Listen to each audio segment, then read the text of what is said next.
Here is a picture of Nefertari Vivi, looking all thoughtful and pondersome. Now here is a picture of Rebcecca doing the exact same thing. And here is a picture of Viola doing it as well. And here's one of Hiyori. Oh wait, that's just Vivi again. And let's not forget Pudding either. But what are these princesses looking at? Well, obviously it's the subscribe button for the GrandLineReview, the pressing of which grants them and their kingdoms regular One Piece content uploaded straight into their YouTube feeds. And being the refined ladies they are, they even press the bell as well to ensure that they do not miss any big news. Hello and welcome to the GrandLineReview, your source for everything One Piece, and today I would like to discuss what I believe is one of the greater flaws in the series. The series that is One Piece, because that's what I talk about. Now this channel, despite being created due to an immense love of Eiichiro Oda's work, has never been afraid to be critical when it is called for, which I do quite frequently in chapter reviews and various other discussionary content, at which point I am often met with comments like, shut up, and sometimes those comments even get expanded to, shut up, you're not a true fan. And I would generally say, yes, that's exactly why I've spent close to 3 years of my life making over 650 One Piece related videos, because I am clearly not a true fan. I guess we just have different definitions of fandom though, because in my eyes a true fan is someone who is able to recognize both the greatness of a series, but also take into account and to be able to maturely discuss its shortcomings, because they do exist in every series. There is no such thing as a perfect manga or perfect anime.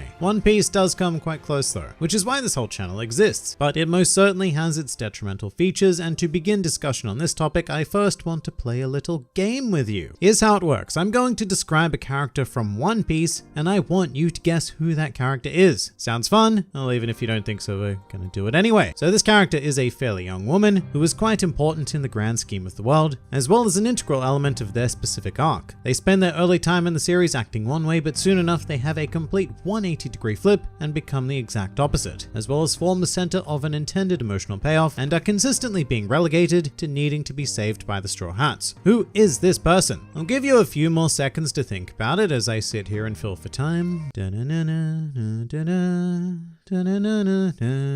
Alright, all done? Great. So if you said Rebcecca, then you are correct. And if you said Viola, then you are also correct. If Vivi popped up as a thought, you're still correct. Furthermore, if your mind went to Charlotte Pudding, then I simply cannot deny how correct you are. And if any of you thought of Wano Act 2 spoiler character, then welcome to the Winners Club, because you are also bang on. One Piece has a huge problem, and that problem is princesses. Less the concept of princesses though, and more how they are implemented by our Lord and Savior Eiichiro Oda. And for manga readers, this whole script was actually written prior to, how shall we say, certain events taking place on Wano. And I suppose we'll call them Wano Act 3 spoiler character, not to be confused with Wano Act 2 spoiler character. Anime only fans, I hope you appreciate the incredible lengths I go to keep you moderately spoiler free. But this princess problem is nothing new to the fanbase, because arc after arc, at least in the post-time skip era, we are faced with a very similar type of character popping up, to the extent where they serve an almost purely technical purpose at this point, like a princess cog in some sort of kingdom arc machine. And the story of One Piece has become very synonymous with Oda's archetypal princess. But do you know what's actually really interesting to think about? Despite the abundance of princesses in this series, when you actually stop and think about it in the pre-time skip era, there was only one princess. Quite literally just one prominent princess in the series, and that was Vivi. How insane is that to think about, given how intrinsically linked the very concept of a princess is to the modern series? So this whole formula has without a doubt been a product of the New World era, as every major mega arc, with the notable exception of Punk Hazard, has featured either a literal princess or someone with an assigned princess role. And that distinction is important, because they don't need to literally be called a princess in order to fit this archetype. It just so happens that many of them are. But it doesn't matter, because these characters serve the same function either way, with tiny flares of individuality and bits of payoff here and there. But by and large, these princesses are also incredibly poorly written as well as implemented, and the reason for that is because they exist to serve as a device rather than a fleshed out character. A beautiful eye pleaser to captivate the overwhelmingly teenage male manga readers, and a character who is able to inspire other characters around them to fight, as well as generate sympathy with their inevitable princess tears. And generally they don't actually do much of anything else. They have no real role in this story other than to be a platform and motivation for other characters to shine. And so I'm going to try and coin a term here, being the princess prop, because there is very little functional difference between many of them and a typical film or theater prop. I mean, for example, if you're shooting a scene and the script says you need a gun, then well, we need to source a gun. The gun itself has no character of its own, it's just there to be used for a narrative purpose. And in One Piece, when Oda's insert New World arc arc needs a princess prop because the story takes place in a kingdom or kingdom-like structure, well then we need a princess to fight for, and that princess is the all-important princess prop.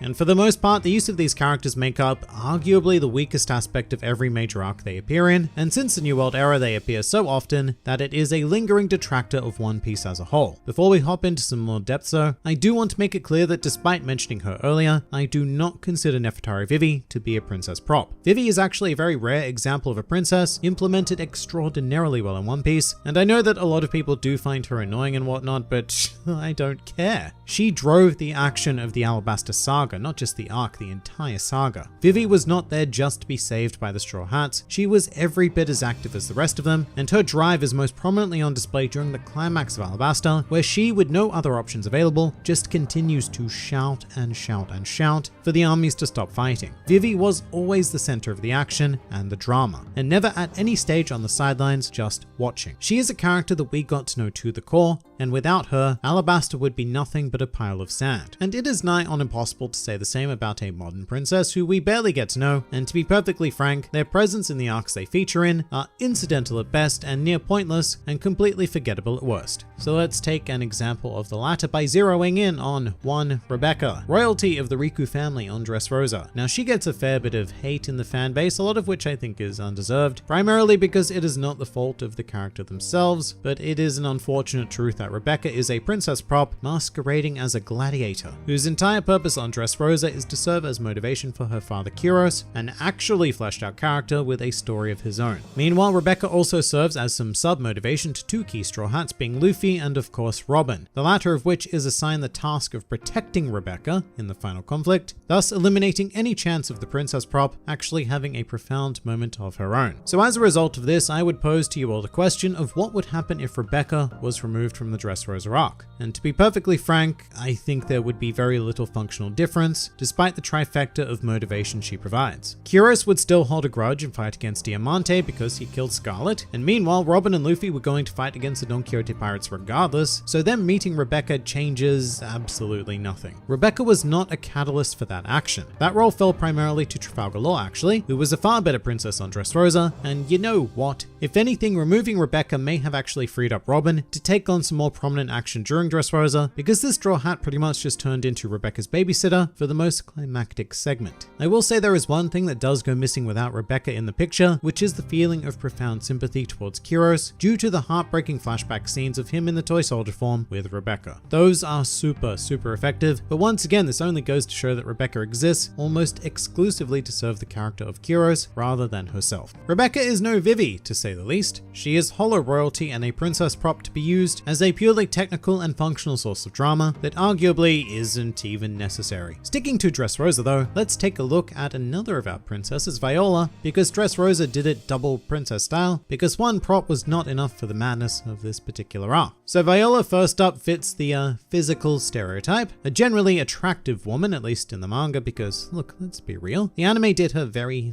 dirty, sometimes making her look like an alien wearing a Viola costume. But in any case, Viola follows a very stereotypical princess prop path, where she is actually introduced as an antagonist who very shortly after becomes an ally. And while we'd not seen that before now, it's not as if Nami, Robin, Vivi, Pudding, Boa Hancock all followed that path. And you know what, in fact, even Rebecca was also kind of an antagonist to begin with, because she did try to assassinate Luffy. Plus Dressrosa also had Baby 5, who followed this bad to good model, but we'll leave her out of this. The point is, we'd seen it before and we were going to see it again. In any case, after Viola's abrupt change of heart, she then went on to do, pause for dramatic effect, very little, if anything at all. And once again, I have to ask the question, if Viola had been removed from Dressrosa, what would we have lost from the arc? Yes, you would have had to forego some Sanji comedy and some exposition, because Viola did primarily serve to tell the audience what was happening on the battlefield due to her incredibly overpowered but incredibly underutilized Devil Fruit ability. And everything that Viola does serve in this regard could have been accomplished just by using Oda's narration, much like he does in every other arc. So Viola does very much exist as another princess prop. But Dressrosa is definitely the worst of it. To be fair to any other character that I would label as a princess prop, they do tend to have a lot more meat allocated to their existence. Like Charlotte Pudding, for example. She is not a literal princess, but she does have that same narrative role. Standard attractive Oda female who herself takes very little action and spends pretty much the entirety of the arc on the sidelines, in this case fawning over Sanji Sanji being cool, which Sanji has a tendency to do. But Pudding is better integrated into the story because as much as I'm not a personal fan of her split personality, the fact that she was experiencing that sort of inner conflict is actually sort of interesting, and it does pay off at the very end of the arc, with the scene of her collapsing into tears with Sanji's memories. Absolutely beautiful, 10 out of 10 scene there. Even the anime did it great, that's how good the scene is. But that is not the large majority of the Pudding experience, and 95% of her time is spent either doing this or this, forever depreciating comic effect. However, Pudding does pass the test that Rebecca and Viola fail, because if you were to remove her from Whole Cake Island, you would need to massively rework the story because her presence is integral. Although it can definitely be argued that at the same time it's almost purely technical, because she does serve as the key item to get Sanji and therefore the retrieval team onto Whole Cake Island to begin with. So even though she does have a splash of character and is granted a genuine moment at the very end of the arc, Pudding's overall presence is quite Princess Prop-like in nature. And heading into Wano now, I'm not going to say anything because at the time of this recording I don't think things have quite happened in the anime yet, and out of respect for the fact that the arc has not ended yet, so there is always potential. However, what I will say is that if you were at all expecting anything different from what you've already seen about 100 times in One Piece, then prepare to be disappointed. Stepping back a bit now, you might be wondering why I started at Dressrosa and skipped over Princess Shirahoshi of Fishman Island. Well, that is because despite her volatile popularity within the fanbase, I think she is a solid example of a New World princess who cannot be labeled as a princess prop. And that's because as much as she did need some saving and protection, Shirahoshi took command of her own destiny during Fishman Island and became the absolute key figure of that arc. In a similar manner to how Vivi took charge in Alabasta, although it did take Shirahoshi a long time to get there. But Shirahoshi was actually a direct participant in the arc climax, and not only that, but her importance and uniqueness was seared into the series through the revelation that she is the ancient weapon Poseidon. So as much as some people out there may not like the character, it is undeniable that she is in fact a character rather than a prop.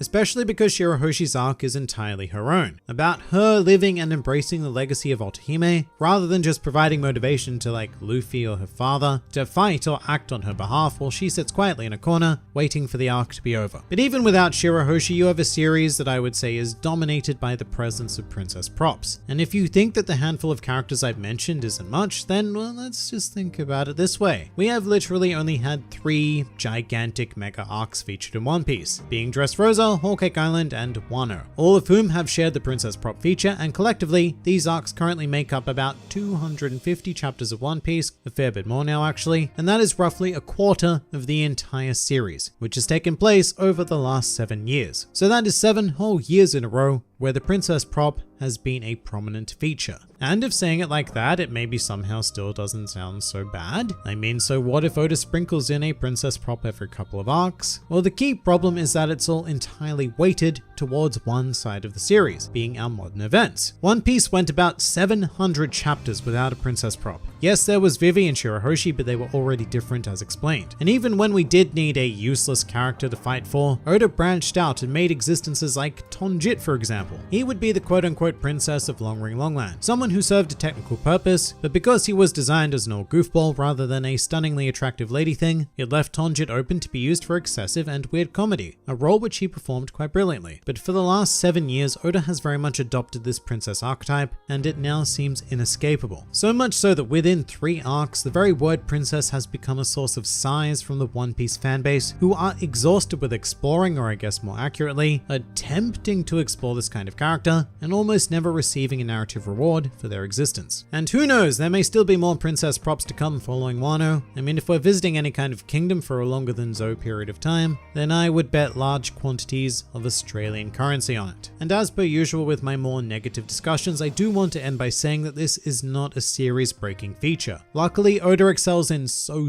many other areas that we can more or less choose to ignore this, but me being me, I just want One Piece to be that little bit better, and addressing this archetype would be one way to achieve that, as we may very well actually be seeing currently on Wano. But what do you guys think? Please do leave your thoughts in the comments below, or even join my Discord server. And if you'd like to see more videos like this, then please do go and check out some of my other content, or even subscribe to the channel for more glorious One Piece business uploaded straight into your YouTube feeds. But for now, this has been the GrandLineReview, and I'll see you next time.